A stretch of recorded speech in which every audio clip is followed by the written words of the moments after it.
சூப்பரான ஃபிஷ் பிரியாணி எப்படி செய்கிறதுங்கிறத பார்த்துடலாமா? அதுக்காக ஒரு பெரிய கொடுவா மீனை நல்லா க்ளீன் பண்ணி கட்ஸ் எல்லாம் போட்டு, இதுக்கு தேவையான chilli powder, pepper powder, garam masala, உப்பு, தனியாத்தூள், மஞ்சள் தூள், lemon juice, ginger garlic paste இது எல்லாம் கலந்து ஒரு மசாலா போட்டு, நல்லா 2 பக்கமும் மேரினேட் பண்ணி வச்சாச்சு.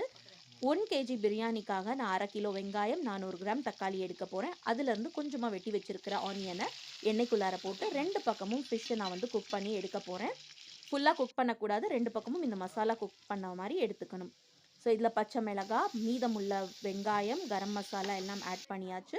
3 tablespoon ginger garlic paste, நம்ம வெட்டி வச்சிருக்கிற டொமேட்டோஸ், கொத்தமல்லி, புதினா இது எல்லாம் ஆட் பண்ணி மிளகாத்தூள், தனியாத்தூள், மஞ்சள் தூள் இது எல்லாம் சேர்த்து தயிர், எப்பவுமே யூசுவலா செய்ற பிரியாணி மசாலா மாரி நம்ம குக் பண்ணிப்போம். இதில கொஞ்சம் வவ்வால் மீனுடைய சின்ன சின்ன மீன் பீஸஸையும் நான் ஆட் பண்ணியிருக்கேன்.